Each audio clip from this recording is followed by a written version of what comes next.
Hello दोस्तों, आप सभी का स्वागत है आपके अपने यूट्यूब चैनल लर्न विद एजे पर। दोस्तों, आज की इस वीडियो में हम लोग 19 अप्रैल, 20 अप्रैल और 21 अप्रैल को कुमार गौरव सर के द्वारा जो करंट अफेयर्स की क्लास करवाई गई थी, उस क्लास का आज की इस वीडियो में हम लोग रिवीजन करने वाले हैं। दोस्तों, इस क्लास की जो PDF है आपको हमारे टेलीग्राम चैनल पर मिल जाएगी। टेलीग्राम चैनल का जो लिंक है वो डिस्क्रिप्शन बॉक्स में दिया गया है और कमेंट बॉक्स में भी पिन कर दिया गया है। वहाँ पर क्लिक करके आप हमारे टेलीग्राम चैनल को ज्वाइन कर सकते हैं। अगर टेलीग्राम चैनल का ये जो लिंक दिया गया है अगर काम नहीं करता है तो आपको क्या करना है, टेलीग्राम ऐप पर जाना है और वहाँ पर आपको सर्च करना है @टाइम सेविंग क्लास। और जैसे ही आप इतना लिखकर सर्च करेंगे तो आपके सामने एक चैनल ओपन हो जाएगा लर्न विद एजे के नाम से। उस चैनल को आपको ज्वाइन कर लेना है और वहाँ से आप इसकी PDF को प्राप्त कर सकते हैं। तो चलिए दोस्तों, अब शुरू करते हैं बिना देरी करे आज के अपने इस सेशन को और देख लेते हैं आज का अपना पहला प्रश्न। तो दोस्तों, यहाँ पर अपना सबसे पहला प्रश्न दिया गया है टाइफा फर्स्ट। ये जो टाइफा फर्स्ट है ये क्या है? टाइफा फर्स्ट जो है ये पृथ्वी अवलोकन उपग्रह है। क्या है? अर्थ ऑब्जर्वेशन सैटेलाइट है। इंग्लिश में पूछेगा तो क्या कहेंगे? अर्थ ऑब्जर्वेशन सैटेलाइट है। और हिंदी में कहेंगे कि यह एक पृथ्वी अवलोकन उपग्रह है। अगर पूछा जाए यह किस देश का उपग्रह है, तो ये जो उपग्रह है केन्या देश का है और केन्या देश का ये पहला उपग्रह है। और पूछा जाए कि अगर इसको कहाँ से लॉन्च किया गया है, तो इसको अमेरिका से लॉन्च किया गया है। कौन सी कंपनी के द्वारा?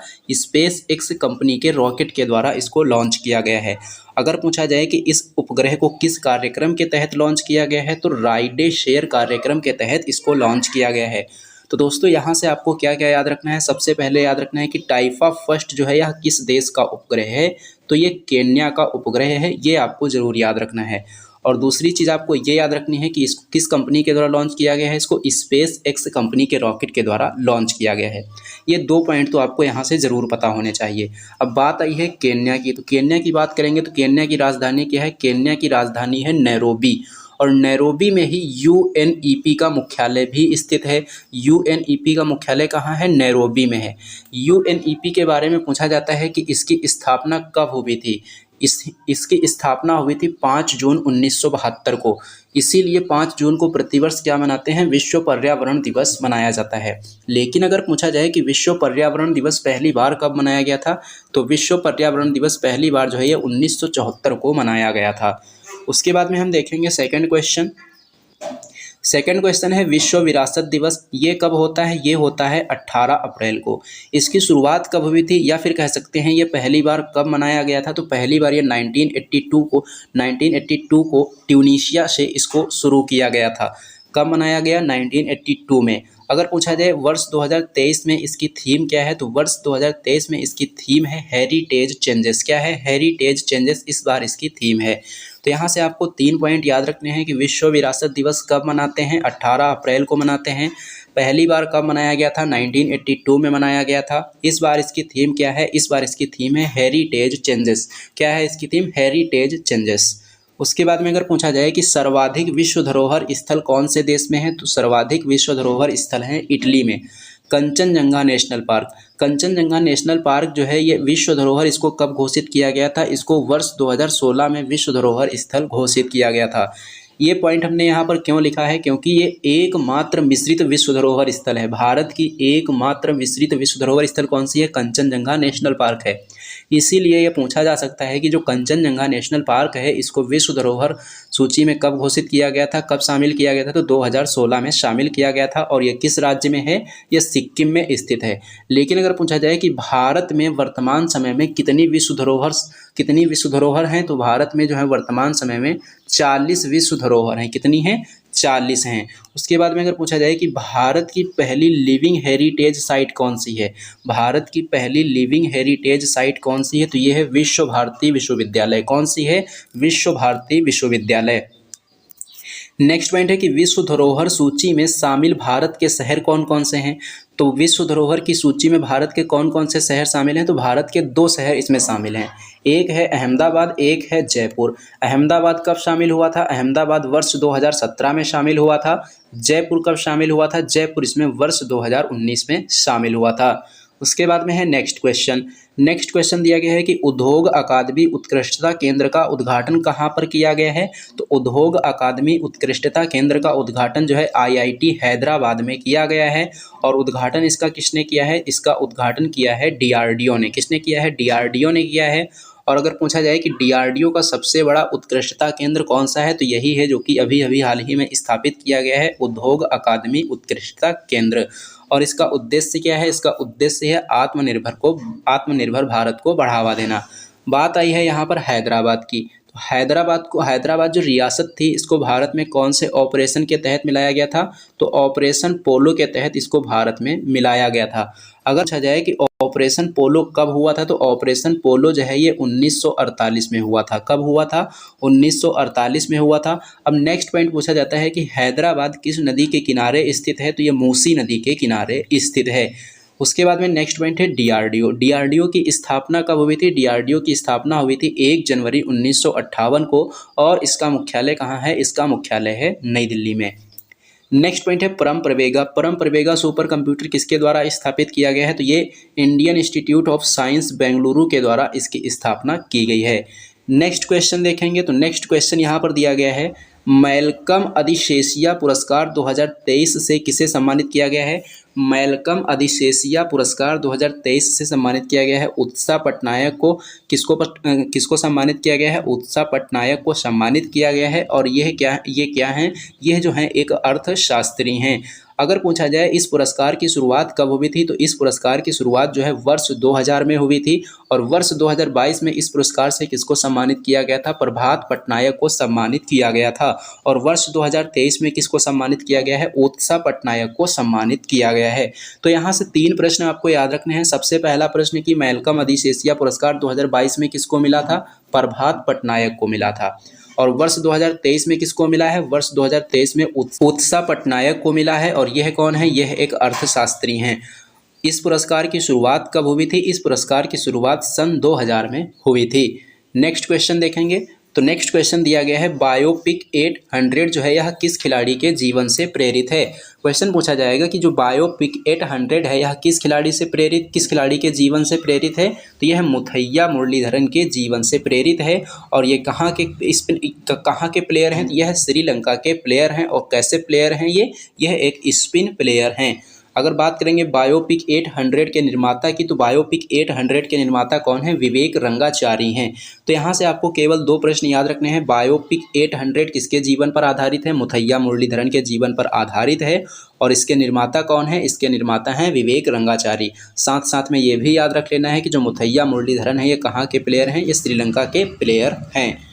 नेक्स्ट पॉइंट है यहाँ पर कि आईसीसी के हॉल ऑफ फेम में शामिल होने वाले पहले क्रिकेटर कौन थे? तो यह मुथैया मुरलीधरन थे। और इनको कब शामिल किया गया था आईसीसी के हॉल ऑफ फेम में?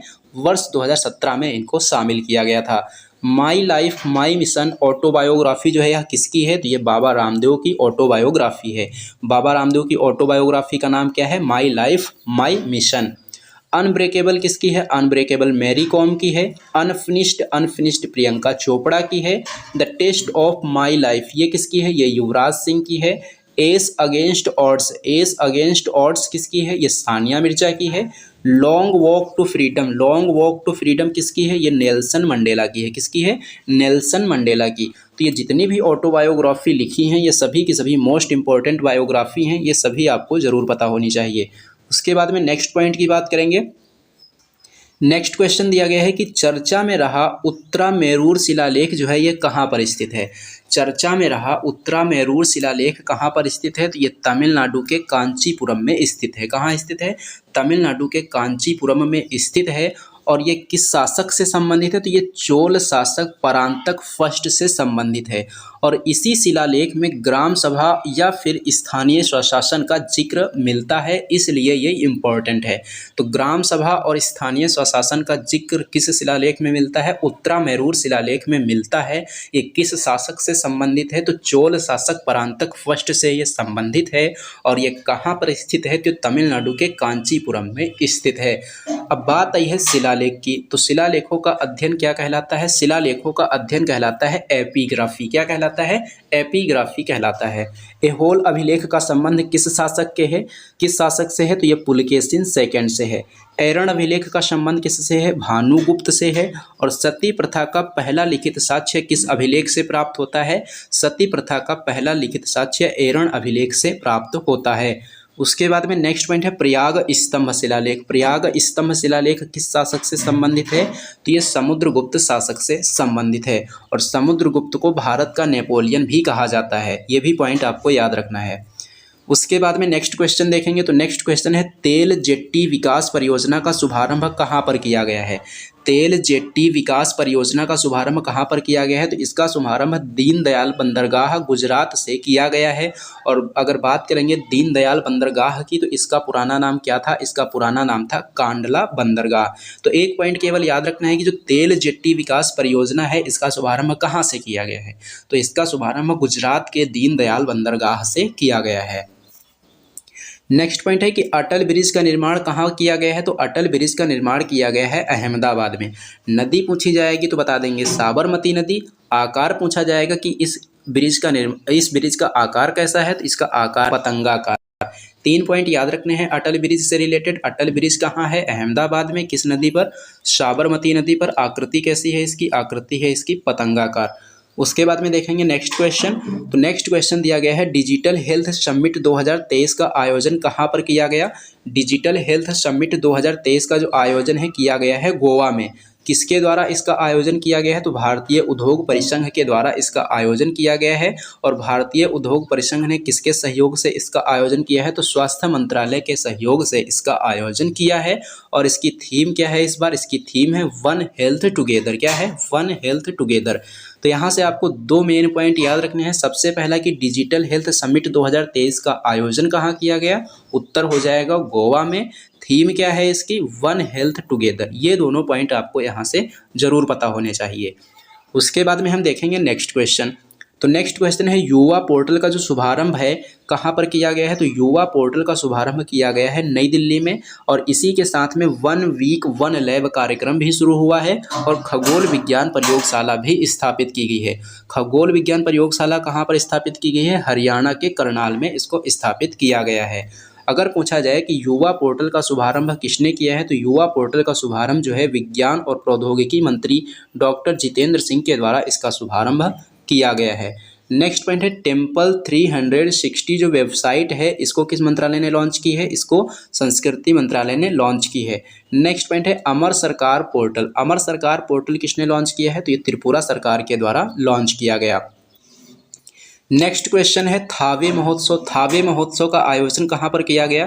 थावे महोत्सव का आयोजन किया गया गोपालगंज बिहार में। किस उद्देश्य से इसका आयोजन किया गया है? पर्यटन को बढ़ावा देने के उद्देश्य से इसका आयोजन किया गया है। तो आपको ज़्यादा कुछ नहीं याद रखना है। यहाँ से मेन पॉइंट ये याद रखना है कि जो थावे महोत्सव है इसका आयोजन कहाँ किया गया? तो इसका आयोजन किया गया है बिहार में। नेक्स्ट क्वेश्चन है कि अमृत कलश जो रिटेल टर्म डिपॉजिट स्कीम है इसको किसके द्वारा शुरू किया गया है?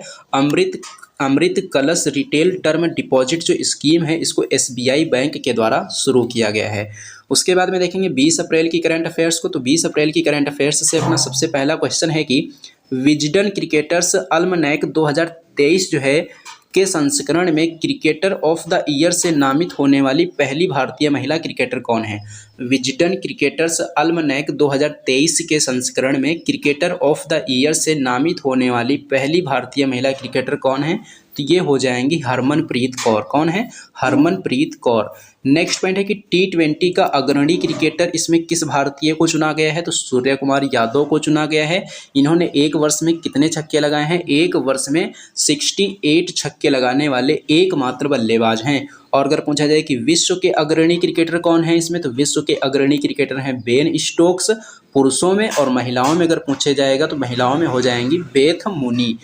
अगर पूछा जाएगा विजडन से रिलेटेड 2 पॉइंट पूछे जा सकते हैं कि विजडन जो है ये कहाँ पर प्रकाशित होता है? तो ये इंग्लैंड में प्रकाशित होता है और इसी को क्रिकेट का बाइबल कहा जाता है। तो यहाँ से आपको कौन कौन से पॉइंट याद रखने हैं? सबसे जो मोस्ट इंपॉर्टेंट पॉइंट है वो ये है कि जो विजडन क्रिकेटर्स अल्मनैक 2023 का संस्करण जारी हुआ है उसमें क्रिकेटर ऑफ द ईयर से नामित होने वाली भारतीय महिला क्रिकेटर कौन है? तो ये हरमनप्रीत कौर हैं। और साथ साथ में ये भी याद रख लेना है कि जो T20 का अग्रणी क्रिकेटर चुना गया है वह किस भारतीय को चुना गया है? सूर्य कुमार यादव को चुना गया है। और पूरे विश्व में अगर पूछे जाएगा तो पूरे विश्व में बेन स्टोक्स को पुरुषों में और बेथ मुनी को महिलाओं में चुना गया है। विजडन के बारे में पूछा जाएगा तो विजडन जो है इंग्लैंड में प्रकाशित होता है और इसी को क्रिकेट का बाइबल कहा जाता है।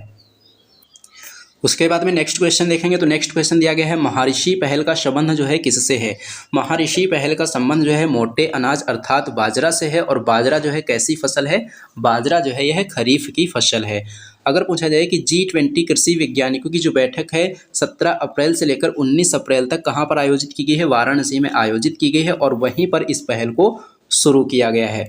उसके बाद में है नेक्स्ट पॉइंट की मीरा पहल और श्री अन्न योजना का संबंध किससे है। तो मीरा पहल और श्री अन्न योजना का संबंध है मोटे अनाजों से।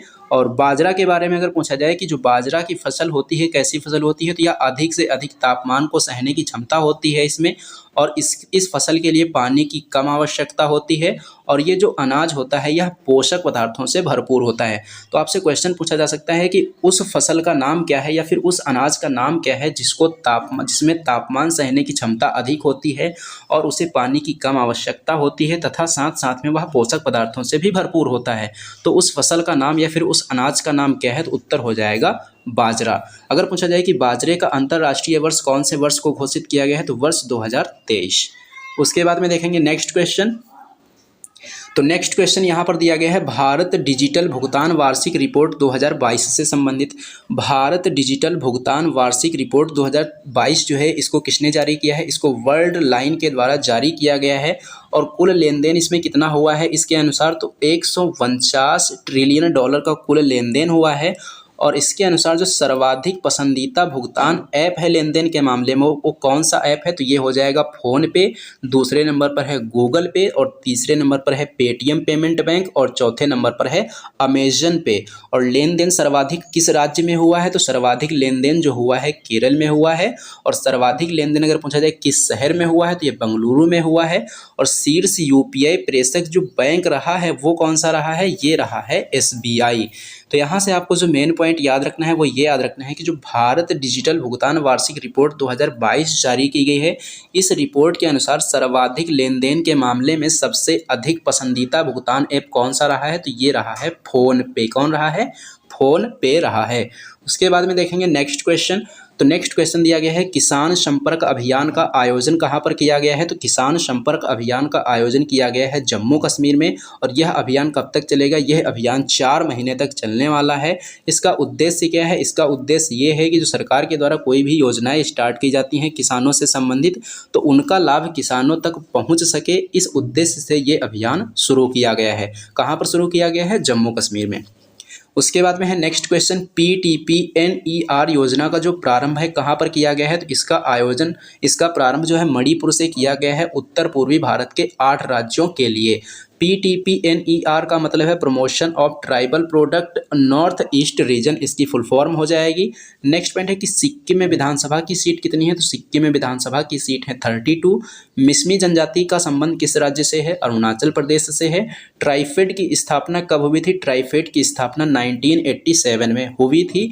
माउंट सारामाती कहाँ है, माउंट सारामाती जो है ये नागालैंड में स्थित है।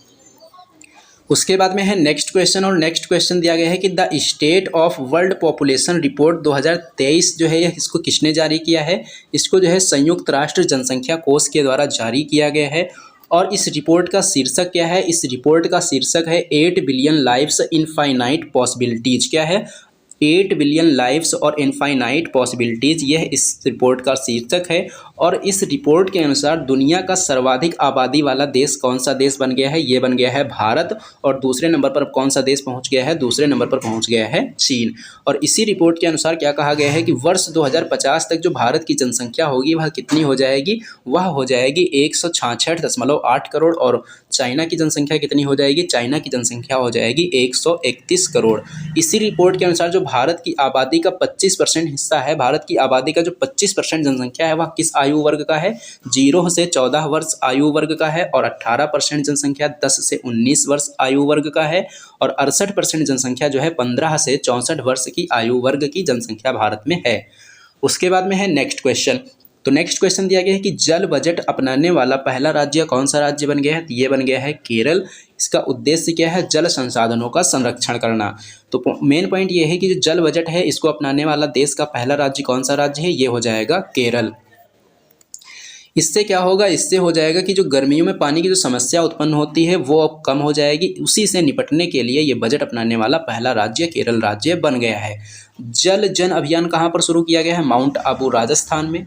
पहला यूएन जल सम्मेलन कहाँ पर आयोजित किया गया है? न्यूयॉर्क में आयोजित किया गया है। उसके बाद में है नेक्स्ट क्वेश्चन, और नेक्स्ट क्वेश्चन दिया गया है कि सचिन @50 सेलिब्रेटिंग ए मैस्ट्रो जो किताब है इसके लेखक कौन है? इसके लेखक हैं बोरिया मजूमदार। कौन है? बोरिया मजूमदार हैं। और प्लेइंग इट माई वे जो कि किसकी ऑटोबायोग्राफी है? सचिन की ऑटोबायोग्राफी है। और इसके भी लेखक कौन हैं? इसके भी लेखक हैं बोरिया मजूमदार। ये क्या है? ये सचिन तेंदुलकर की ऑटोबायोग्राफी है। उसके बाद में हम देखेंगे नेक्स्ट क्वेश्चन। तो नेक्स्ट क्वेश्चन दिया गया है अज्ञात शवों का डीएनए डेटाबेस बनाने वाला देश का पहला राज्य कौन सा राज्य बन गया है? तो उत्तर हो जाएगा हिमाचल प्रदेश। विश्व लीवर दिवस कब होता है? विश्व लीवर दिवस ये 19 अप्रैल को मनाते हैं। और किसके द्वारा मनाया जाता है? ये विश्व स्वास्थ्य संगठन के द्वारा मनाया जाता है। इस दिवस की शुरुआत वर्ष 2012 में हुई थी और वर्ष 2023 में इसकी थीम क्या है? सतर्क रहें, नियमित लीवर चेकअप करें, इस बार इसकी थीम रखी गई है। तो यहाँ से 2 पॉइंट आपको जरूर याद रखना है कि जो विश्व लीवर दिवस है कब मनाते हैं? 19 अप्रैल को मनाते हैं। शुरुआत इसकी वर्ष 2012 में हुई थी। साथ साथ में थीम भी आपको याद रख लेनी है। थीम क्या है? सतर्क रहें, नियमित लीवर चेकअप कराएं।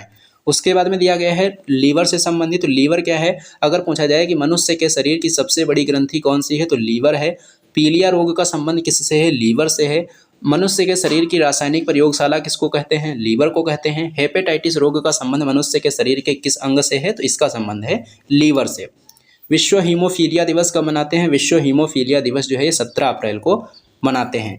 उसके बाद में है next question, US India univ partnership task force में किस भारतीय मूल की महिला को शामिल किया गया है? तो नीली वेंदापुरी को शामिल किया गया है। अब हम देखेंगे 21 अप्रैल की करंट अफेयर्स के क्वेश्चंस को। और 21 अप्रैल की करंट अफेयर्स से अपना सबसे पहला क्वेश्चन दिया गया है कि जो दुनिया के सबसे अमीर शहरों की सूची है ये किसके द्वारा जारी की गई है?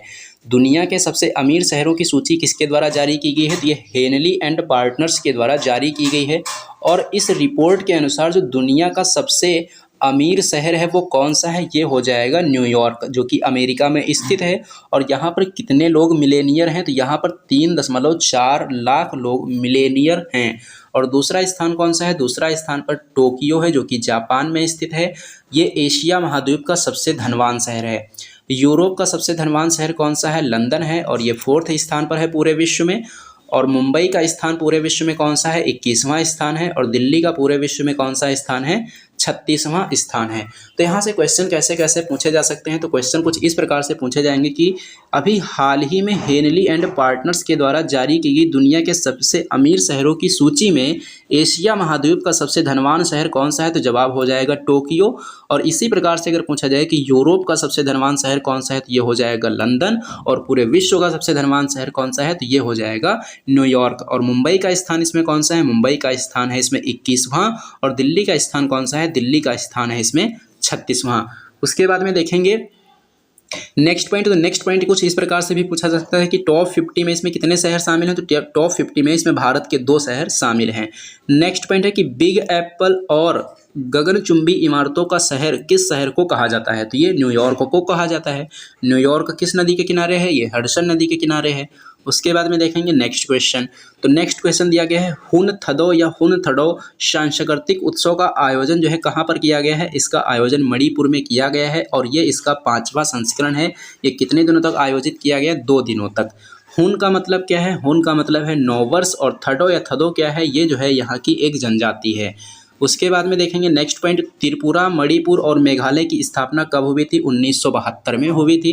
नागालैंड की स्थापना 1963 में हुई थी। सिक्किम की स्थापना 1975 में हुई थी। अरुणाचल प्रदेश और मिजोरम की स्थापना 1987 में हुई थी। वांगला फेस्टिवल कहाँ होता है? ये मेघालय में होता है। उसके बाद में है नेक्स्ट क्वेश्चन कि राष्ट्रीय सिविल सेवा दिवस कब मनाते हैं? ये 21 अप्रैल को मनाया जाता है। शुरुआत इसकी वर्ष 2006 में हुई थी। और इस बार 16वां सिविल सर्विस दिवस मनाया गया है, सिविल सेवा दिवस मनाया गया है। 21 अप्रैल को ही क्यों मनाते हैं? क्योंकि 21 अप्रैल को सरदार वल्लभ भाई पटेल जी ने जो सिविल सेवक हैं इनको क्या कहा था? स्टील फ्रेम ऑफ इंडिया कहा था। कहाँ पर? मेटकॉफ हाउस दिल्ली में ऐसा कहा गया था।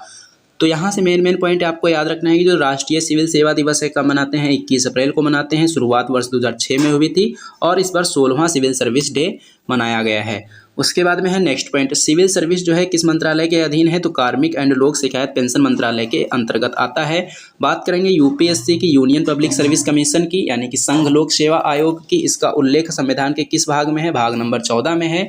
अनुच्छेद पूछा जाएगा तो अनुच्छेद हो जाएगा 315। इसका मुख्यालय कहाँ है, मुख्यालय इसका धौलपुर हाउस नई दिल्ली में है। और इसके वर्तमान अध्यक्ष कौन है, इसके वर्तमान अध्यक्ष हैं doctor Manoj Soni. Next question देखेंगे तो नेक्स्ट क्वेश्चन दिया गया है प्रतिष्ठित सत्योकोबा मानवतावादी पुरस्कार। प्रतिष्ठित संतोकबा मानवतावादी पुरस्कार जो है, इससे किसको सम्मानित किया गया है, सोनम वांगचुक को सम्मानित किया गया है। पुरस्कार राशि इसमें कितनी दी जाती है, 1 करोड़ रुपए दी जाती है। और इस पुरस्कार की शुरुआत कब हुई थी, वर्ष 2000 में हुई थी। साथ साथ में आपको ये भी याद रख लेना है कि इस पुरस्कार से रतन टाटा जी को और कैलाश सत्यार्थी जी को भी सम्मानित किया जा चुका है। नेक्स्ट क्वेश्चन है राष्ट्रीय क्वांटम मिशन का प्रारंभ कब किया गया है, तो राष्ट्रीय क्वांटम मिशन का प्रारंभ 19 अप्रैल 2023 को किया गया है। और इसको 8 वर्षों के लिए शुरू किया गया है, यानी कि 2023-24 से चलेगा और 2030-31 तक ये चलता रहेगा। रुपए इसके लिए कितने निर्धारित किए गए हैं, तो 6000 करोड़ रुपए इसके लिए निर्धारित किए गए हैं।